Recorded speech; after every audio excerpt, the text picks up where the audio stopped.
Je dirais que tous les torréfacteurs peuvent acheter le même café. Après, la torréfaction, comment on la fait, ça va apporter notre pâte et c'est là où on va avoir la différence.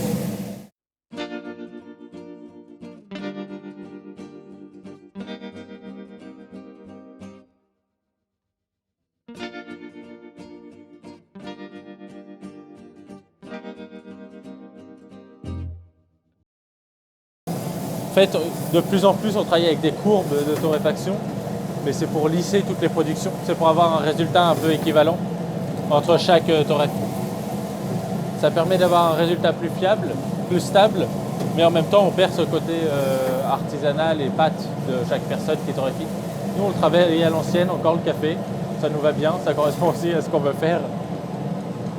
Tous les cafés... Il y a des fois des clients qui disent « Ah bah, votre café, je l'ai acheté la semaine dernière, il était très bon, je veux le même. » Bah, c'est pas possible, parce que justement, on le torréfie déjà quasiment tous les jours et qu'on n'a pas cette reproductibilité-là qu'on attend.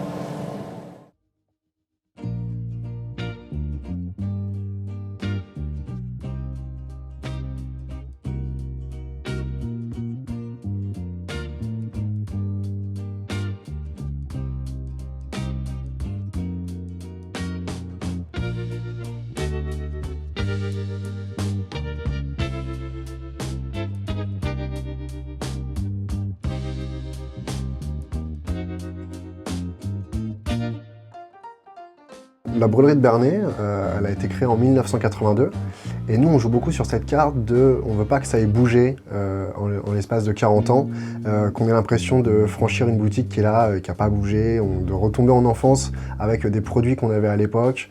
On a une torréfaction artisanale où on est vraiment dans le respect, dans l'écoute du produit. On va mettre le café dans le torréfacteur, le laisser cuire, ça prend à peu près une 10-15 minutes en fonction du poids qu'on torréfie.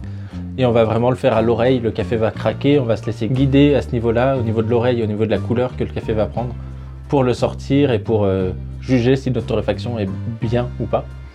Donc on va le travailler de façon vraiment très artisanale. Après, ce qui va avoir évolué par contre depuis 82, c'est la sélection de café. Les cafés qui sont produits actuellement sont beaucoup plus techniques et on n'aura pas les mêmes notes aromatiques par rapport à ce qu'on pouvait trouver avant. Même il y a une dizaine d'années, ça a énormément évolué. On est plus sur des cafés très fruités ou avec un petit peu plus d'acidité, plus techniques à travailler aussi. Mais nous, dans notre façon de le travailler, on va toujours être sur ce côté artisanal et le plus traditionnel possible et le plus à l'écoute du produit et comment il va réagir avec la cuisson qu'on lui apporte et la chaleur. Quand un client rentre, il oublie tout ce qui se passe à l'extérieur de la boutique. On n'est pas là pour rendre le produit difficile, on est là pour le rendre accessible. Je pense que 95% des ateliers de torréfaction aujourd'hui utilisent un ordinateur branché sur le torréfacteur pour pouvoir suivre les courbes de torréfaction et reproduire à chaque fois, pour chaque origine, la même courbe. Mais il y a plein de critères qu'il faut prendre en compte aussi. Et nous, on n'a pas envie de tomber dans cette uniformisation du processus. On n'a pas envie de rentrer dans la monotonie du processus. On ne torréfie jamais le même café. Ça laisse le côté artisanal à Silver, qui lui excelle à ce niveau-là. Alors que si on met un ordinateur, tout le monde peut torréfier un café standardisé. Ça implique aussi quelques changements pour le client. C'est-à-dire qu'il ne va jamais retrouver le même café en boutique. Il peut venir 3 fois dans la semaine, acheter 3 fois un paquet de Colombie. Il y a très peu de chances que ce soit 3 fois la même torréfaction. Et forcément, il y aura des variantes, il y aura des notes aromatiques qui vont changer.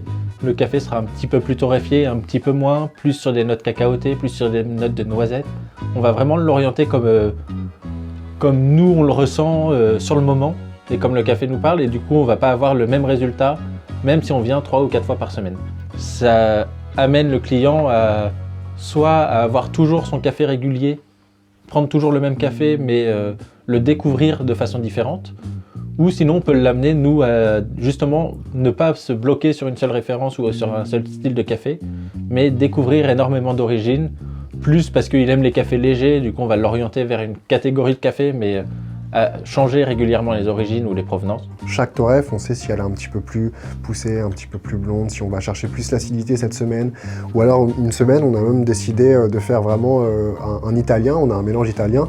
On a décidé de le faire non pas italien, mais napolitain. Donc là, on a vraiment brûlé notre café et pendant cette semaine-là, on a déconseillé aux clients qui aimaient vraiment l'italien de prendre celui-ci parce que s'ils y étaient trop habitués, ils auraient été dépaysés totalement du mélange italien. L'erreur peut amener à beaucoup de bons cafés. Après, on va soit sur l'italien, la torréfaction qui était extrêmement poussée, c'est-à-dire qu'on l'a poussé à un peu plus de 230 alors qu'on va vers 210 degrés habituellement. Donc on a pris 20 degrés, ce qui est énorme en fin de cuisson. On est arrivé sur un café très amer où l'extraction pouvait révéler ce café-là, révéler toutes ses qualités, comme le casser et rendre juste une boisson très amère et pas agréable et qui pouvait faire mal au ventre. Et à l'inverse, sur des cafés d'Éthiopie, où on est plutôt habitué à les travailler un petit peu moins torréfiés, ça nous arrive par curiosité ou par voilà, le temps qui nous presse et on le laisse pousser un petit peu plus. Et du coup, cette torréfaction-là va nous donner des notes aromatiques différentes. On va casser un petit peu l'acidité, on va lui donner un peu plus de corps. Est-ce que c'est l'orientation qu'on veut donner à ce café-là? Pas forcément. Des fois oui, des fois non. On ajuste et on les regoute. Mais ça nous amène à les découvrir différemment et à apporter une diversité aussi à travers le même café dans notre gamme. Et oui, le process d'extraction va changer pour chaque café. On règle notre moulin à chaque fois pour chaque café.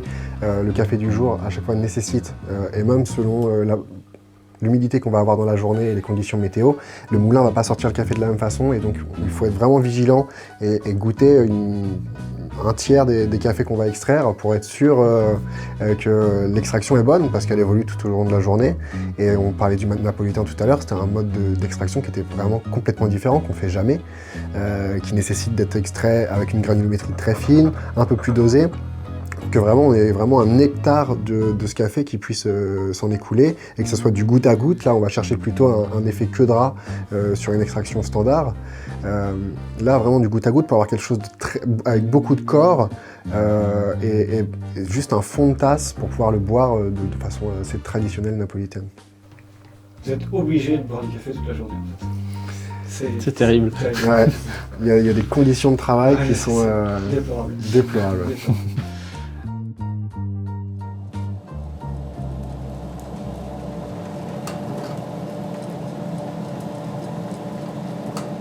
On est en train d'ajuster la torréfaction, on est en fin de production et du coup on ajuste juste à la couleur du café et au développement du grain. Ouais, là c'est bon. Quand est-ce qu'on peut le sortir et savoir s'il est bien cuit ou pas? C'est là où on ajuste, on donne notre pâte aussi, on va avec la torréf. C'est ce qui va vraiment donner le goût et le caractère du café. C'est sur cette fin de production. Est-ce que tu peux remettre un peu ta main dans le café? J'attends qu'il refroidisse. Il est à 200 degrés en haut. Là, il est encore très chaud. Tu peux toucher hein, si tu veux, mais là, il est...